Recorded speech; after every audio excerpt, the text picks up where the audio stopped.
Se à primeira vista, escolhida a sintonia positiva, pela própria lei da inércia, a tendência à continuidade. Se negativa a sintonia, se não nos esforçarmos para mudar de rumo para o bem, vamos sendo impulsionados para situações cada vez mais dramáticas. Cada emissão segue em todas as direções e volta com força multiplicada ao emissor.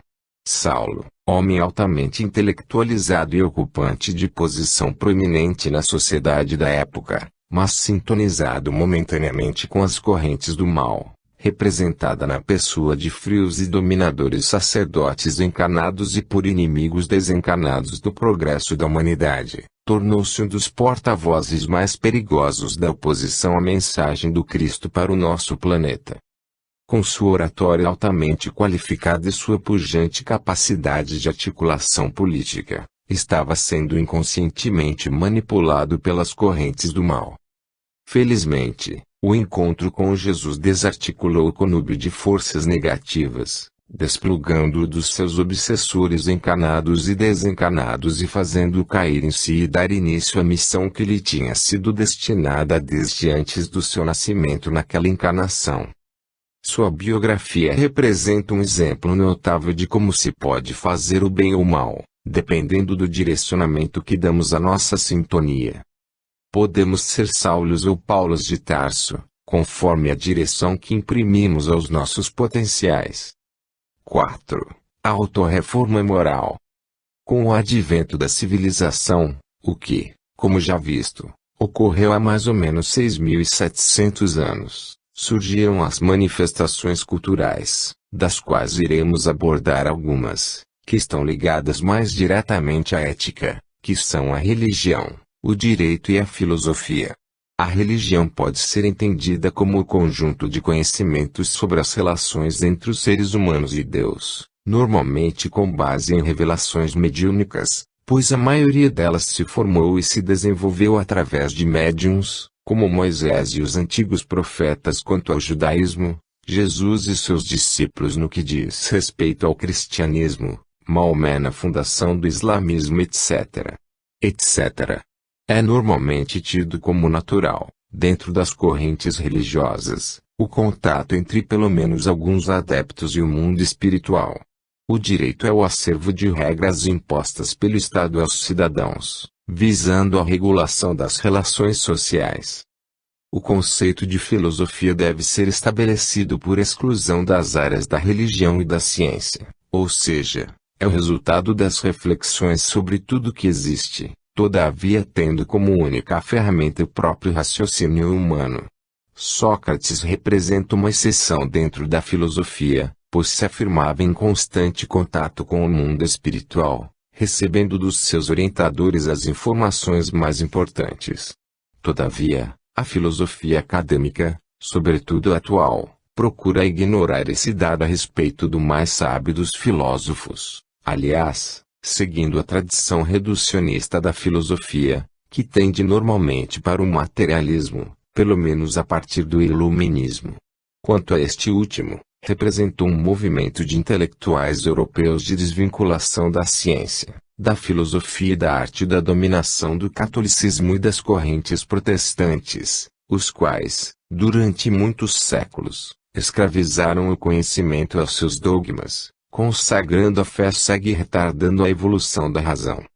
O Consolador, ou seja, a doutrina espírita, somente pode surgir no cenário terrestre após o iluminismo ter criado a ambiência própria à livre manifestação da razão, assim comprovando, através de experiências científicas e análises filosóficas, que o ser humano é espírito, que a morte não extingue a vida e a comunicabilidade entre encarnados e desencarnados é uma realidade.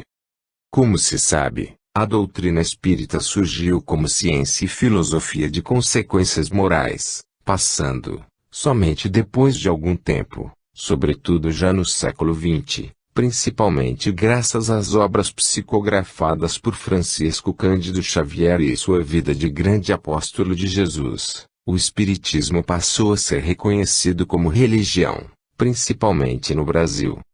O Consolador, prometido por Jesus, manifestou-se dessa forma, como continuidade do cristianismo, representando a terceira revelação, como se sabe.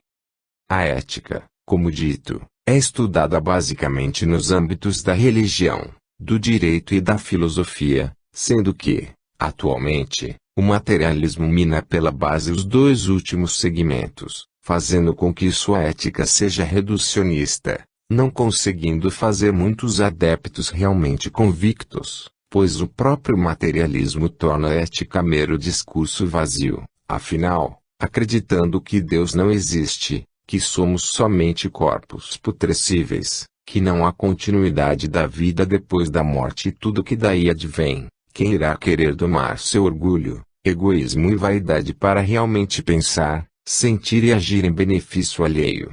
O que muitas dessas pessoas vivem é um simulacro de virtudes, aparentando um idealismo apenas exterior, quando, na verdade, pensam somente em si próprias e seus familiares.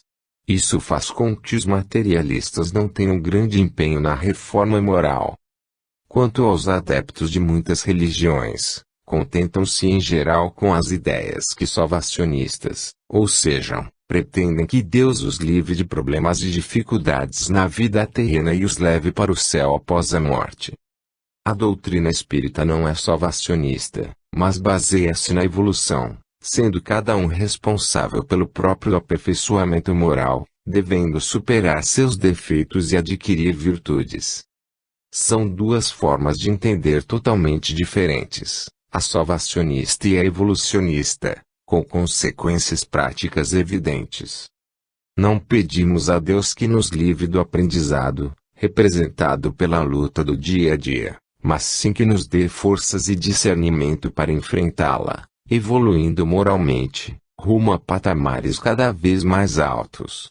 Para tanto, a ética que adotamos é de Jesus, que se resume em amar a Deus sobre todas as coisas e ao próximo como a nós mesmos. Essa regra pode ser traduzida pela superação dos defeitos morais do orgulho, do egoísmo e da vaidade e aquisição das correspectivas virtudes da humildade, desapego e simplicidade. 4.1 Aquisição das virtudes. Há 3 afirmações de Jesus que pretendemos abordar neste ponto da nossa reflexão. Dai a César o que é de César e a Deus o que é de Deus. Seja o vosso falar sim sim, não não e ninguém pode servir a Deus e a Mamon. O Divino Mestre apresentou claramente a proposta da reforma moral, alertando-nos, ao mesmo tempo, sobre a seriedade da opção feita. Ou nós nos empenhamos no autoconhecimento, com a consequente vitória sobre os próprios defeitos morais, ou continuaremos correndo atrás dos objetivos materiais, traduzíveis nos interesses de César, Mamon etc. Não há como enganarmos a consciência.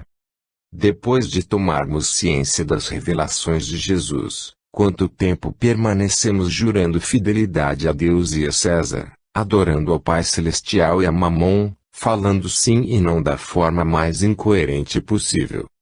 Chega um momento em que não há mais como adiarmos a decisão definitiva. Cada um de nós tem sua estrada de Damasco, ou seja, um momento em que encontra a própria consciência frente a frente e deve escolher o caminho da reforma íntima, se não quiser continuar em conflito consigo mesmo, com seu self, fomentando em si mesmo distúrbios de natureza psicológica ou física. As virtudes devem ser exercidas de corpo e alma, ou seja, clara, convicta e firmemente. O fato de optarmos por elas não nos obriga a virar as costas para os nossos deveres em relação à família, à sociedade, ao estudo e ao trabalho, mas sim os cumprirmos com plena consciência do valor exato que cada qual realmente tiver. Nossa consciência que dirá o quanto devemos de empenho em relação a cada um deles. Há quem se diga impossibilitado de cumprir uma série de deveres que sua consciência lhe cobra pretextando compromissos sociais, familiares, profissionais etc. Isso pode significar simplesmente uma forma de adiar sua própria evolução ético e moral. A consciência nos encontrará talvez mais à frente, cobrando juros moratórios. O espírito André Luiz afirmou, quando o ser humano entender que vale a pena ser bom, Será bom até por interesse. A recompensa que a evolução espiritual concede supera, de muito, quaisquer interesses materiais, pois, inclusive, além da inteligência, é a única coisa que realmente nos pertence, que levaremos para todos os lugares aonde formos. São os bens que a ferrugem não consome e a traça não rói. Em reflexão profunda, podemos analisar o que realmente tem valor dentre os bens e interesses materiais e, dentre os que compensam, o quanto compensam, para não passarmos dos limites do essencial e ingressarmos na superfluidade, a qual se transforma em peso, que iremos carregar sobre os ombros, sem utilidade real. Devemos fazer como o balonista, que vai desamarrando os sacos de areia desnecessários para voar mais alto. Quem se apega a tudo que o mundo material lhe oferece não consegue sequer sair do lugar, enquanto que a postura contrária facilita a caminhada e, quando chegar a nossa hora de partir para a vida espiritual, estaremos leves como um balão sem nenhum saco de areia. 4.1.1 Humildade. Quando Jesus lavou os pés dos seus discípulos, pretendeu exemplificar a humildade. Todavia, um grande número de pessoas ainda não amadurecidas espiritualmente para compreender o significado dessa virtude, porque não entendem e, muito menos, não internalizaram a lei da igualdade, analisada detidamente em O Livro dos Espíritos como uma das leis morais, a qual vigora para todas as criaturas de Deus. Assim é que, perante o Criador, um simples ser unicelular vale tanto quanto um espírito de altíssima hierarquia. A humildade, portanto, é a natural decorrência da compreensão da lei da igualdade. Como se sabe, Jesus, que encarnou com o objetivo de nos transmitir as informações compatíveis com nossa capacidade de assimilação daquela época, prometeu nos enviar o Consolador, através do qual novas e mais aprofundadas noções nos foram dadas. Essas noções não foram, todavia, de cunho apenas religioso, mas estenderam-se às áreas científica e filosófica.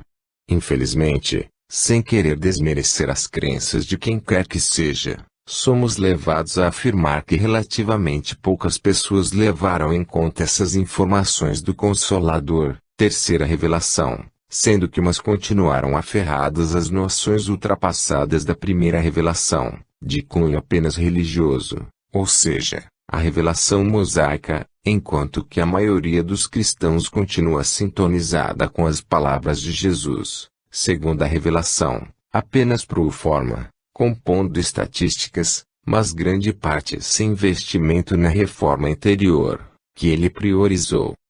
A terceira revelação é progressiva e não parou nas informações veiculadas na época de Allan Kardec, ocorridas no século XIX, mas continuou seguindo adiante, sobretudo graças à portentosa mediunidade de Francisco Cândido Xavier, a qual possibilitou ao mundo espiritual superior, comandado por Jesus, trazer para os espíritos encarnados conhecimentos muito mais avançados, pelos esforços principalmente dos espíritos Emmanuel e André Luiz, o primeiro deles contribuindo na área da evangelização e o segundo nas revelações científicas.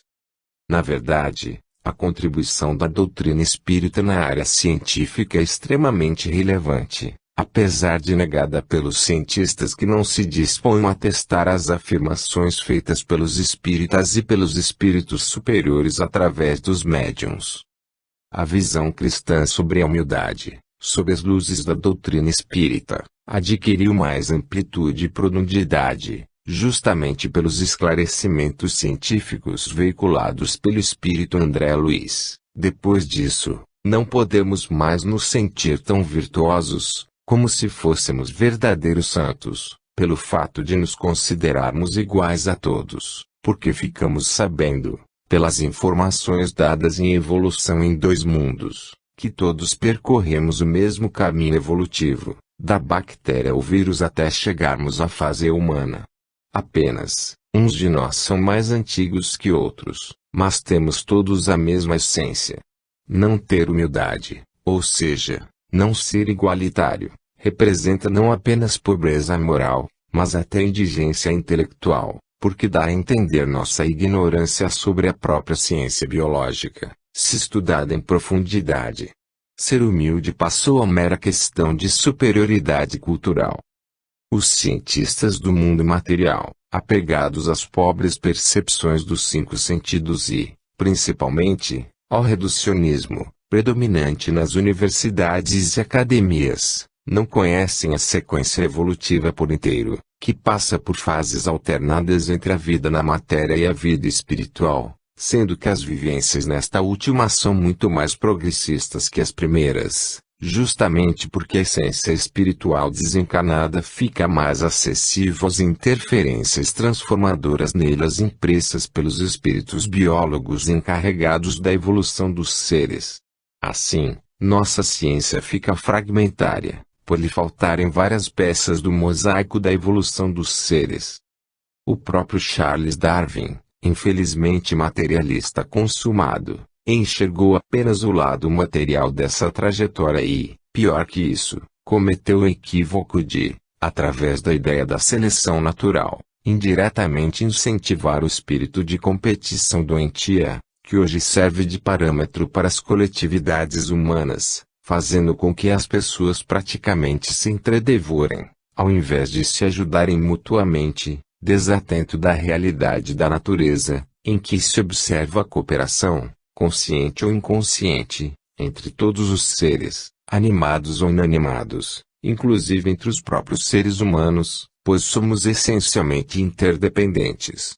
Basta refletir que dependemos de quem produz ou fabrica os objetos e bens indispensáveis à nossa sobrevivência, sem contar que, se, por exemplo, nos isolarmos numa ilha, não teremos a mínima condição de sobrevivência.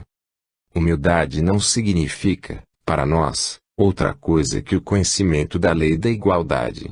Não faz sentido qualquer atitude arrogante, orgulhosa, prepotente. Somos irmãos não só dos seres humanos, mas também de todos os demais seres animados e inanimados, como afirmava Francisco de Assis. A devastação da natureza, que os ambiciosos e os inscientes praticam atualmente, demonstra seu lamentável primitivismo ético-moral. São pobres pigmeus que se julgam gigantes pela força fictícia do dinheiro ou do poder. Humildade, todavia, não significa subserviência, receio de enfrentar as dificuldades que surgem no caminho evolutivo. Jesus agiu sempre com humildade, mas foi firme quando olhou direto e sem pestanejar nos olhos dos seus algozes, aceitando todo o martirológio que lhe estava traçado desde milênios, como a única forma de sensibilizar a humanidade primitiva e obtusa de então. Madre Teresa de Calcutá, que também vivenciou a humildade, nunca, porém, deixou de afirmar o que lhe competia para convidar à prática da caridade os poderosos do momento. Mohandas Gandhi, mesmo respeitando os dominadores ingleses, conscientizou seus irmãos indianos à desobediência civil pacífica, afinal libertando a Índia do jugo britânico. Francisco Cândido Xavier sempre foi humilde, mas cumpriu com firmeza sua grandiosa missão de servir de intermediário à espiritualidade superior para concretizar no mundo material grandes avanços científicos, filosóficos e religiosos. Os espíritos realmente evoluídos intelectual e moralmente são sempre humildes, pois sabem que somente através da submissão a Deus se põem em condições de receber as intuições sobre a verdade, a que Jesus se referiu. A verdade é infinita, porque é o conhecimento a respeito de Deus e suas leis. As pobres mentes humanas não conseguem conhecer sobre ela além dos estreitos limites do quase insignificante, principalmente se a arrogância e a irreverência habitam em nosso íntimo. Quando Jesus afirmou, somente o Pai conhece o Filho e somente o Filho conhece o Pai, estava querendo nos ensinar que estamos longe de conhecer tanto a Deus quanto a Ele, pois nossa incipiência intelectual, mas, sobretudo, nosso atraso ético-moral, nos incapacitam a esse conhecimento. Somente adotando o pensar, o sentir e o agir humilde nós teremos acesso gradativo à verdade, o conhecimento progressivo das grandes revelações, porque, Se ainda não temos olhos de ver e ouvidos de ouvir, poderemos ler e ouvir essas revelações, mas não as compreenderemos, ficando apenas na memorização da letra, todavia sem acesso ao espírito das leis divinas. Quantos há que conhecem apenas a letra, discutem, lançam teorias, debateram-se, mas estão longe da verdade, porque não a merecem, justamente por lhes faltar humildade. Quem se orgulha do que é ou do que possui, desprezando os demais, não tem a sintonia com as correntes superiores da vida, e assimila apenas as ideias medíocres ou até negativas, como parceiros mentais encarnados e desencarnados de nível inferior. A humildade se manifesta, dentro de cada um, através dos pensamentos de igualdade dos sentimentos fraternos e, externamente, através do agir atencioso e gentil para com todos. Devemos refletir diariamente sobre como estamos pensando, sentindo e agindo. Se praticarmos essa virtude, já estaremos em condições de orientar nossos irmãos. Em caso contrário, seremos cegos dirigindo outros cegos. Quem não sabe para si não tem condições de ensinar, quem não pratica não é bom exemplo. As criaturas realmente humildes podem estar ocupando qualquer posição na sociedade, podem ser dotadas de alto nível intelectual ou não, podem ocupar posição de relevo ou não, que seu íntimo sempre será o mesmo, ou seja, irradiante de simpatia, gentileza e compaixão. Trata-se de uma conquista imprescindível à nossa evolução, digna dos filhos de Deus, criados para serem deuses, como disse Jesus, e poderem brilhar cada vez mais intensamente, tornando-se modelos de sabedoria e felicidade. Em Luz em Gotas, obra mediúnica várias vezes referida no nosso estudo, encontramos uma mensagem de autoria do Espírito Um Amigo, com o título de A Humildade. A humildade. Quem deseja realizar algo de importante e espera uma grande oportunidade, está sujeito a esperar a vida inteira, em vão, sem conseguir realizar o seu intento. A vida humana é feita de pequenos nadas. E para desempenhar um papel importante no cenário mundial, é preciso realizar, cotidianamente e durante muitos anos, uma infinidade de atos aparentemente miúdos. Tudo depende de amadurecimento e trabalho continuado e progressivo. Por exemplo, quando se assiste à inauguração de um momento, esquece-se de que, para a colocação do marco milionário foi preciso o trabalho árduo de numerosos serviçais e artífices. Assim também são os homens, desejam que o monumento de suas vidas apareça ao sol da fama, porém, sem o respectivo merecimento. Gostam da vitória e aborrecem o esforço continuado. O segredo da humildade consiste, também, no esforço de todos os dias.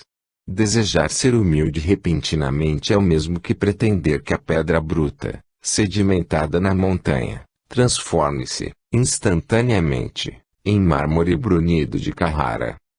A humildade é conquista dolorosa do coração humano e demanda luta e esforços diários.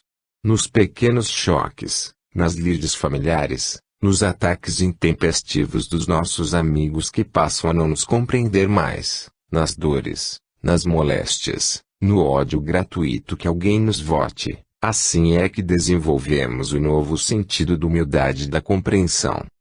Há os que desejam tornarem-se bons da noite para o dia. E, como isso é impossível de se conseguir, desistem de uma vez para sempre de serem bons. Mas, não se deve agir assim. Devemos admitir a realidade inexorável de que o aperfeiçoamento demanda tempo, luta e dificuldades sempre renovadas. Depois de anos a fio de lutas, verificamos que já nos tornamos mais dóceis e compassivos, mais amenos e compreensivos, mais pacientes e menos irritadiços, mais resignados e dispostos a aceitar a vida dentro dos padrões recomendados pela simplicidade e pelo amor. 4.1.2 Desapego.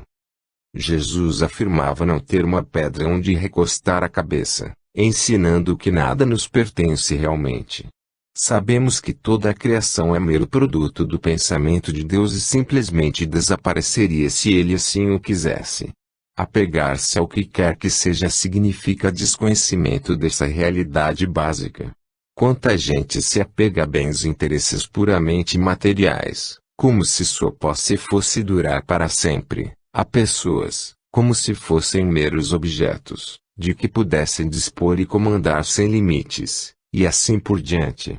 O Espírito Maria de Nazaré, certa vez, atendendo a um pedido de Francisco Cândido Xavier, enviou-lhe uma mensagem em que dizia: isso também passa. Realmente, tudo passa, menos nossas aquisições intelecto-morais, que carregamos no nosso próprio espírito.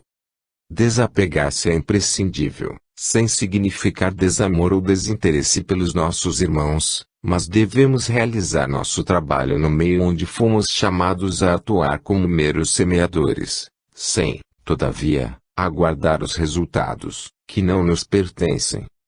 Os momentos felizes e os dramáticos, as ocorrências todas que sucederem, tudo se esvai no curso do tempo, sendo substituídos os quadros do passado pelas perspectivas do futuro, sempre promissor. A fatalidade evolutiva é a incompreensão tornar-se amor universal, a fealdade moral tornar-se virtude, a ignorância transmudar-se em sabedoria e os problemas serem a base da felicidade. Desapegar-se o mais possível de tudo que não seja essencial para o progresso intelecto-moral é imprescindível. Usar o que nos é lícito, com utilidade para nós e para os outros, mas sabendo da transitoriedade de tudo que não seja assentado no bem verdadeiro. Jesus mostrou o caminho do amor universal, essa trajetória que conduz à definitividade relativa, que nos aguarda no futuro. O bom senso é que nos mostrará como praticar o desapego. Poucas palavras são necessárias neste capítulo, pois as próprias palavras estão aquém da grandiosidade das ideias que representam o desapego. Assim, encerramos por aqui as considerações sobre o assunto. 4.1.3 Simplicidade. Alguém idealizou a divisão da história em antes e depois de Cristo, possivelmente imbuído da sincera intenção de homenagear o Divino Mestre ou talvez simplesmente procurando valorizar a si próprio, como membro graduado da Igreja Católica, em detrimento das outras correntes religiosas. Todavia, Jesus, em momento algum, se encarnado estivesse, aceitaria essa distinção. Isso significa simplicidade. Quantas pessoas dão tudo o que têm e o que não têm em troca de uma evidência, que, normalmente, não merecem. Assim, Nero queria passar a história como ator de talento, apesar de ser medíocre e representador de peças de mau gosto, e outros tantos estranhos vêm fazendo tudo para se tornarem notados pelos contemporâneos, como se lhes fossem superiores. Faraós do Antigo Egito falsearam dados históricos, registrando proezas que nunca efetivaram. Alexandre da Macedônia foi um dos antigos líderes que mais enxertou dados inverídicos nos registros a seu próprio respeito. Napoleão Bonaparte viveu em função de endeusar-se, chegando ao ponto de coroar a si mesmo como imperador da França. Nos dias que correm ainda se vêem esses heróis de fancaria, vaidosos e veterados, que não conseguem entender a grande virtude da simplicidade. Esses homens e mulheres, medíocres, pobres de valores espirituais, fixam ao rosto máscaras douradas e vestem-se de forma extravagante ou suntuosa, levam aonde vão sua ridícula corte de bajuladores e vivem a fantasia dos antigos deuses da mitologia dos povos primitivos. Talvez tenham sido realmente algumas daquelas deidades perante os seres ignorantes dos tempos recuados da evolução humana e ainda não se desvincularam da ilusão que os mantém estagnados no tempo. A simplicidade é o resultado da compreensão dos valores espirituais, aqueles que realmente contam diante de Deus e da sua justiça, de amor e caridade. Os espíritos realmente evoluídos são simples, porque não pretendem nenhuma evidência sem utilidade, apresentam sem ocasiões em que se faz necessário realmente para uma finalidade útil. Normalmente, não são vistos em situação de evidência, pois estão sempre ocupados com seus deveres, que lhes tomam o tempo e absorvem suas energias.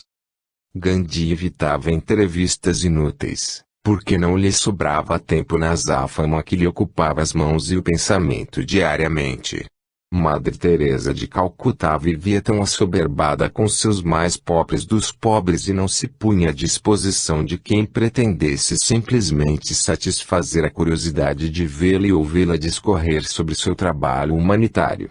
E assim por diante, inclusive, Francisco Cândido Xavier, que muitas vezes deixou de comparecer às solenidades de entrega de títulos de cidadania honorária que lhe outorgavam a sua revelia. Ser simples não significa ser simplório, mas consciente do que é essencial para a vida e do que representa mera superfluidade, preferindo aquilo que realmente tem valor, ou seja, o trabalho útil em benefício da coletividade. A simplicidade é apanágio dos que atingiram a sabedoria, tal como Gibran Khalil Gibran narra no livro Profeta, quando seu personagem principal fala ao povo da ilha pela primeira e única vez, pouco antes da partida daquele ambiente, nunca se preocupar em apresentar-se em aglomerações para expor seus conhecimentos, mas falou somente no momento certo e uma única vez. Jesus falou muitas vezes, mas deve ter se mantido calado na maior parte do tempo, por reconhecer que fazer diferente seria mero exercício de vaidade. Expressou-se sempre com simplicidade, traduzindo grandes ensinamentos em palavras compreensíveis por todos, principalmente contando histórias de homens do campo, cenas da vida diária dos cidadãos comuns e tudo fazendo para tornar-se compreendido até pelas crianças. A simplicidade é a virtude dos evoluídos, na acepção mais perfeita da expressão, os quais se nivelam a todos os seus irmãos e permitem a proximidade, que procuram espontânea e informalmente. A mentalidade formalista, as regras da etiqueta, o estilo cerimonioso provocam o distanciamento entre as pessoas, com grave prejuízo para seu bom relacionamento. Simplicidade no pensar, no sentir e no agir são exercícios que devemos praticar diariamente, como parte do caminho evolutivo, rumo a Deus, cuja simplicidade é infinita, a tal ponto que sequer se impõe às que suas criaturas, dando-lhes o direito até de duvidarem da sua existência. 5. Jesus, o modelo perfeito. Afirma-se que Jesus teria sido tentado por um espírito trevoso, que lhe teria oferecido todas as benesses materiais em troca do divino mestre desistir da sua missão reveladora à humanidade da Terra. Todavia, com os conhecimentos que já adquirimos sobre Jesus, podemos concluir o seguinte: tendo descrito toda a sua trajetória evolutiva de forma retilínea, nenhum defeito moral experimentou e, portanto, nada lhe importava que não fosse cumprir as leis de Deus. Qualquer coisa que pudesse desviá-lo dessa rota estaria fora de cogitação para ele, sendo, aliás, que, como formador do nosso planeta, juntamente com sua equipe de cientistas, que poderiam interessar-lhe as coisas e interesses mundanos, fazia questão de afirmar que não tinha uma pedra onde recostar a cabeça, o que representa uma verdade, pois somente Deus, como Criador e sustentador do universo, do qual fazem parte todas as criaturas, tem tudo, enquanto que as criaturas têm apenas, por permissão do Pai, apenas aquilo que podem carregar dentro de si mesmos, ou sejam, suas conquistas evolutivas intelecto-morais. Que chances tinha o referido espírito malévolo de conseguir seu intento ignóbil frente a um espírito puro? Nenhuma. Jesus não era nem obsedável, pois nenhum defeito moral jamais teve. Não havia nem há nenhuma brecha na sua estrutura moral monolítica, eis aí a única defesa contra a obsessão. 6. Pessoa menos sujeita à obsessão. O livro Paz e Renovação, do espírito André Luiz, psicografado por Francisco Cândido Xavier, traz uma lição intitulada Pessoa menos sujeita à obsessão, que transcreveremos abaixo e comentaremos parágrafo por parágrafo. Vale a pena a reflexão aprofundada sobre cada item, pois resume, em poucas palavras, o que poderia ser exposto em um verdadeiro tratado de reforma moral. As palavras do autor espiritual estarão mencionadas entre aspas. A pessoa menos obsedável inicia afirmando a possibilidade de qualquer pessoa estar sujeita à obsessão. A prevenção depende de cada um, adotando uma forma de pensar, sentir e agir conforme as leis divinas. A cura, no caso de já instalada, também se submete ao mesmo tratamento. Todavia, é melhorar prevenir do que remediar. Como se sabe, obsessão é a sintonia mental com espíritos encarnados ou desencarnados em estado de desarmonia moral. Não espera milagres de felicidade, inacessíveis aos outros, mas se regozija pelo fato de viver com a possibilidade de trabalhar. A felicidade verdadeira decorre do grau de adequação do pensamento, sentimento e ação às leis divinas. Fora desse referencial, o que costumam haver são momentos de euforia, que passam muitas vezes mais rápido do que se imaginava. Não há nenhum milagre de felicidade, mas sim consequência do merecimento de cada um. A conquista de bens materiais e outros benefícios que não têm a ver diretamente com o aperfeiçoamento moral representaria uma forma milagrosa de felicidade, que muitas vezes esperamos, quando ainda não estamos despertados para a real procura da nossa evolução espiritual. Nesse estado de desacerto interior, vivemos correndo atrás dos objetivos materiais e costumamos nos revoltar quando não os alcançamos e nos decepcionar quando os conseguimos, verificando que são meras bolhas de sabão. A felicidade real é possível a todos. Se pretendemos uma felicidade que somente nós poderíamos ter, já se pode ver que o egoísmo está por trás dela. O egoísmo tem muitas formas de manifestar-se, fazendo-nos querer com exclusivismo, como se fôssemos mais filhos de Deus que os outros. Trabalhar é desempenhar qualquer atividade realmente útil ao meio à coletividade onde vivemos. Somente se pode considerar realmente trabalho as atividades úteis, pois as inúteis ou prejudiciais servem apenas a quem as exerce, visando dinheiro ou benefícios egoísticos. O trabalho também produz regozijo em quem o exerce, proporcionando igualmente nosso desenvolvimento intelecto-moral. Ama sem exigências, aceitando as criaturas queridas como são, sem pedir-lhes certificados de grandeza. Amar é dar-de-si em pensamentos, sentimentos e ações. Se há exigências em contrapartida, já não se trata de amor, mas de egoísmo, que procura escravizar as outras pessoas. Muito ainda temos desse egoísmo, mas precisamos livrar-nos dele, sob pena de continuarmos a repetir os fracassos do passado. Amar é querer beneficiar as pessoas sem esperar nada em troca. Cada ser humano é um verdadeiro universo, pois que descreveu sua trajetória evolutiva de forma diferente das demais. Não há duas pessoas sequer parecidas, quanto mais iguais. Cada um tem suas peculiaridades, sua forma particular de pensar, sentir e agir. Devemos respeitar a individualidade de cada um. Orientar aqueles a quem nos compete é uma coisa, porém, cobrar delas certificados de grandeza é outra coisa. Cada um dá o que tem.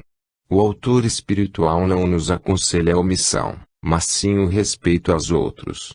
Muitos de nós ainda não entendemos o que significa esse respeito e, a todo momento, querem exercer domínio sobre os outros, principalmente sobre os chamados entes queridos. Suporta dificuldades e provações, percebendo-lhes o valor. Quando Jesus aconselhou, toma a tua cruz e segue-me, estava orientando-nos ao cumprimento dos nossos deveres, dentro dos quais se incluem vivenciar com sabedoria as dificuldades e provações. Nossa vida é um misto de facilidades e dificuldades, na medida exata, que as leis divinas estabelecem para cada criatura. Deus dá o frio de acordo com o cobertor. O valor das situações difíceis é justamente de nos proporcionar novas lições, necessárias à nossa evolução intelecto-moral. Se não houvesse dificuldades e provações estaríamos condenados à estagnação. Na verdade, nem todas essas lições são novas, mas muitas são aquelas antigas que ainda não aprendemos. Não adota cinismo e nem preconceito em seus padrões de vivência. conservando o equilíbrio nas atitudes e decisões, dentro do qual sabe ser útil, com tranquilidade de consciência. Cinismo é falta de respeito a pessoas, situações ou coisas. Trata-se de uma forma incorreta de pensar, sentir e agir, que não condiz com a caridade, que devemos adotar em todos os momentos. Os preconceitos representam os atavismos do passado, as formas equivocadas de analisar sem conhecimento aprofundado dos assuntos. A pessoa preconceituosa enxerga tudo com os olhos dos tempos idos, sem abrir a inteligência e o coração para os novos conhecimentos e o respeito ao valor de cada pessoa ou coisa. Não só as atitudes e decisões devem ser direcionadas com equilíbrio, mas também os pensamentos e sentimentos. Sem equilíbrio acabamos perdendo o rumo da própria vida. A ponderação, a moderação, a avaliação do que é certo ou errado, tudo isso faz parte da ideia de equilíbrio. Somente com equilíbrio somos realmente úteis. Em caso contrário, os prejuízos podem ser maiores que os benefícios. Jesus sempre pautou suas atitudes e palavras pelo equilíbrio, até na correção aos vendilhões do templo, que muitos interpretam de forma literal, agiu com equilíbrio. Na verdade, no referido incidente, o alerta do Divino Mestre para o respeito a Deus foi firme, mas não violento. Pois, em caso contrário, significaria uma forma de desequilíbrio. A tranquilidade de consciência é resultado do cumprimento das leis divinas, pois é através da consciência que se dá o contato direto entre nós e o Pai. Se ela nos aprova é porque estamos pensando, sentindo e agindo em sintonia com Deus. Estuda para discernir e não age impulsivamente, subordinando emoções ao critério do raciocínio. Conhecereis a verdade e a verdade vos libertará, disse Jesus. Estudar é imprescindível para saber discernir o certo do errado, o bem do mal e aprofundar o autoconhecimento. Sem estudar não há como evoluir. Não se trata do mero estudo teórico, mas da prática do que se aprendeu. As ações devem ser ponderadas, pensadas antecipadamente, e nunca precipitadas, atabalhoadas e muito menos sob o domínio dos sentimentos negativos. As emoções representam os sentimentos, que devem passar pelo crivo da razão. Alguém que se deixe conduzir pelas emoções descontroladas corre sérios riscos, pois estará sempre à beira do abismo. É firme sem fanatismo e flexível sem covardia. Firmeza é determinação, persistência, vontade segura no que se pensa, sente e realiza. Fanatismo é desequilíbrio de quem não conhece o suficiente e cujo orgulho faz assumir atitudes arrogantes. Flexibilidade significa aceitar pelo menos ouvir as opiniões contrárias e, se estiverem corretas, mudar suas próprias afirmações anteriores. Covardia é medo de assumir as atitudes que lhe compete. Jesus foi firme e flexível quando ensinou a verdade sem ter obrigado ninguém a segui-lo. Cada qual tem a liberdade de aceitá-la ou não num determinado momento e passar a viver segundo ela quando se sentir preparado para tanto. Acolha as críticas, buscando aproveitá-las. Toda crítica que alguém nos faça tem alguma utilidade, no mínimo nos induz à humildade. Se o crítico tem razão, devemos mudar nossa forma anterior de pensar, sentir ou agir. Não interfere nos negócios alheios, centralizando o próprio interesse no exercício das obrigações que a vida lhe assinalou. Quando Jesus aconselhou a não enxergarmos o cisco que está no olho do nosso irmão enquanto temos uma trave no nosso próprio olho, estava nos ensinando a investirmos na nossa própria reforma moral ao invés de querermos desempenhar o papel de censores da vida alheia. Aprende a entesourar valiosas experiências, à custa dos próprios erros. Todo erro, se bem analisado, pode servir de experiência para nossos futuros acertos. Arrepender-se dos erros cometidos é saudável, mas o passo seguinte deve ser a retificação, se possível, e seguirmos adiante.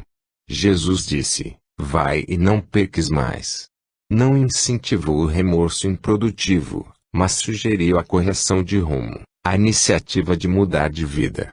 Não cultiva hipersensibilidade neurótica e, em consequência, se desliga com a maior facilidade de quaisquer influências perturbadoras, entrando, de maneira espontânea, no grande entendimento dos seres e das coisas, dentro do qual se faz tolerante e compassiva, afetuosa e desinteressada de recompensas para melhor compreender a vida e desfrutar-lhe os infinitos bens. Ser sensível ao bem é uma virtude, porque estaremos captando tudo que conduz a Deus.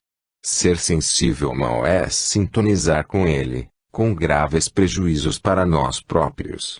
Quando o autor espiritual fala em hipersensibilidade neurótica, estará querendo nos advertir contra o hábito do melindre, de guardar mágoas e outros sentimentos negativos. Não assimilar qualquer influência perturbadora é um exercício que se deve praticar a todo momento.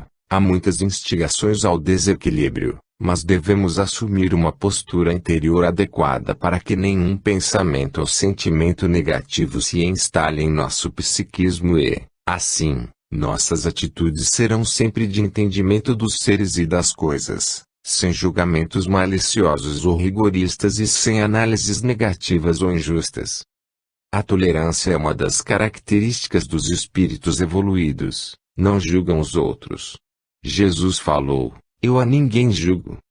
Ser compassivo é pacientar-se com os defeitos morais alheios, pois não nos compete ser seus juízes, uma vez que a própria justiça divina os analisa tanto quanto analisa nós também. Ser afetuoso traz felicidade para quem assim procede tanto quanto suaviza a vida dos que nos cercam. Não pretender recompensas já é, em si própria, uma recompensa espiritual, em termos de tranquilidade. Somente se compreende, verdadeiramente, a vida quando se procura conhecer a verdade, que é representada na Terra, pela vida e pela exemplificação de Jesus. Os infinitos bens da vida são perceptíveis pelos que já evoluíram muito. Quanto mais evoluirmos, mais descobriremos esses bens, que estão dentro e fora de nós, à espera da nossa maior qualificação intelecto-moral. 7. Referência do livro Luz em Gotas sobre Obsessão. Trata-se de uma obra de grande utilidade para quem procura subsídios para a autorreforma moral, psicografada por Gilberto Pontes de Andrade, em 1979, que está sendo publicada neste ano de 2012 pela editora Anke Goethes. Transcrevemos abaixo a mensagem referente à obsessão. Obsessão, Valério. Obsessão é o estado de perturbação da alma.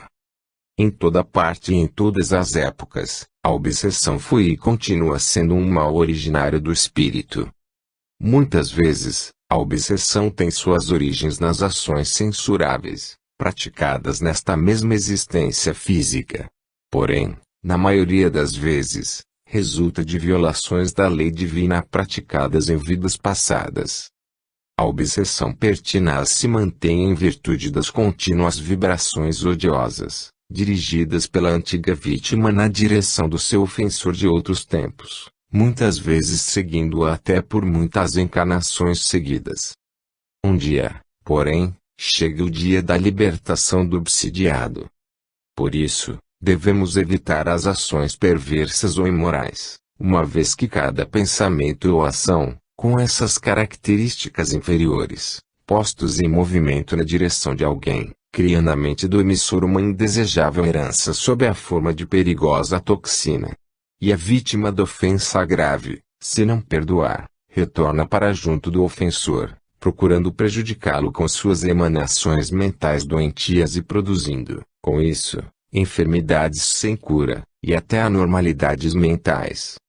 No dia em que se consegue reconciliar ofensor e ofendido, desfaz-se em feliz simbiose entre ambos, que, muitas vezes, reúnem-se no mundo físico sob as vestes de parentes próximos, para aprenderem, na luta comum, o perdão e a fraternidade. Porém, para se chegar à cura do obsidiado, é necessário aplicar nele os recursos da terapia espiritual, da evangelização e o uso de passes magnéticos e água fluidificada.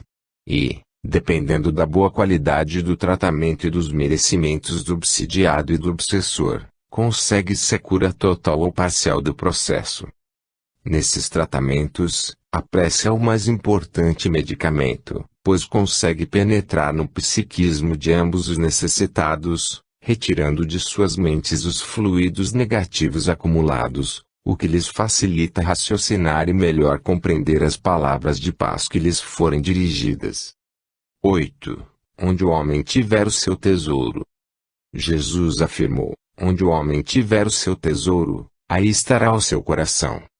Tesouro e coração merecem uma interpretação à luz da doutrina espírita, para que colhamos os proveitos mais amplos que a lição do Divino Mestre pode conceder.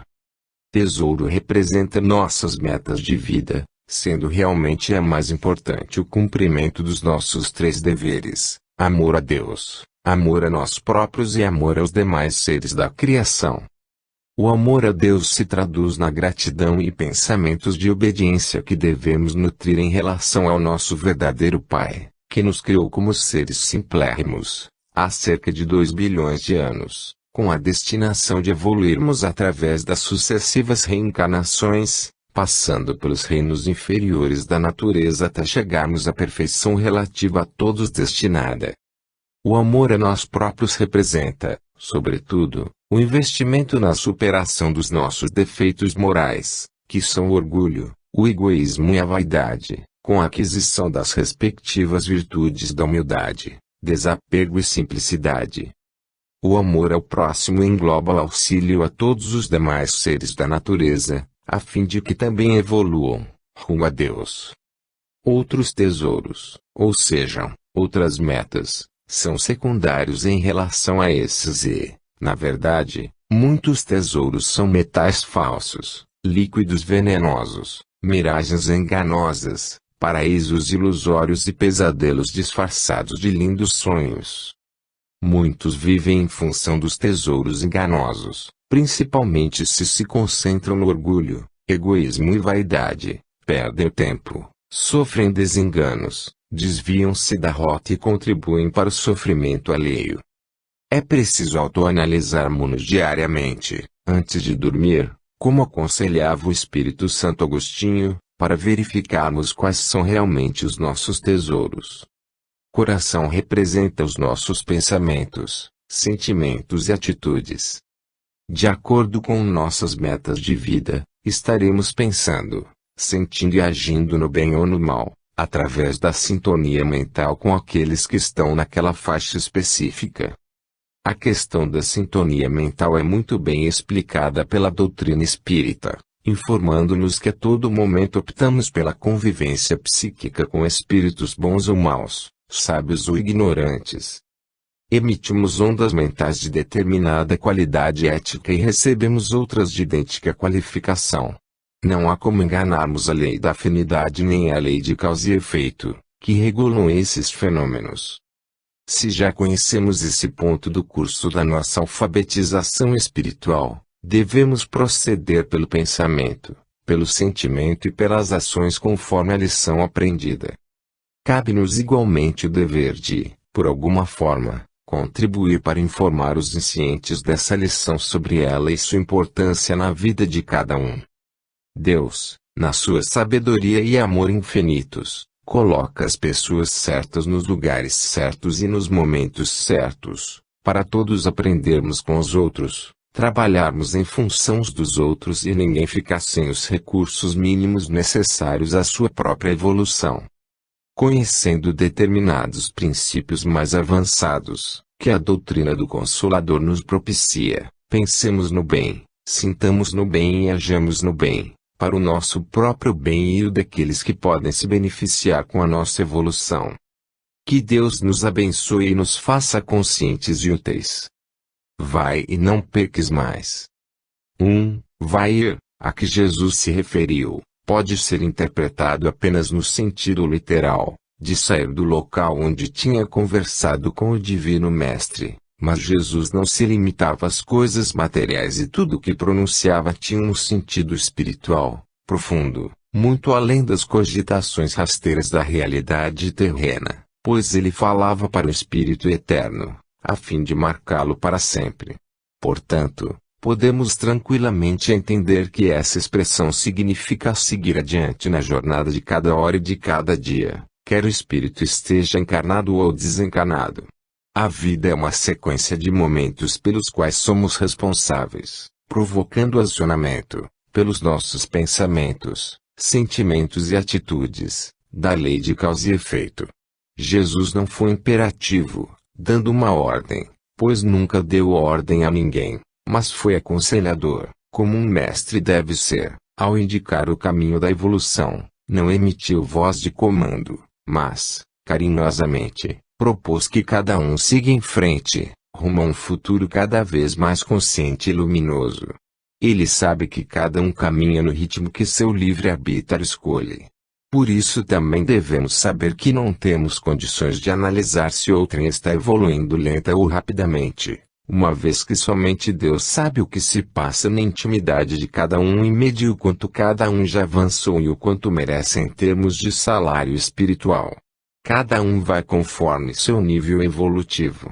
Jesus, mesmo sendo um espírito puro, e, aliás, por isso mesmo, uma vez que os espíritos elevados julgam apenas a si próprios, não se abalançou a julgar quem quer que seja, por isso afirmando: eu a ninguém julgo. Quanto aos julgamentos que realizam veremos logo adiante, com mais detalhes.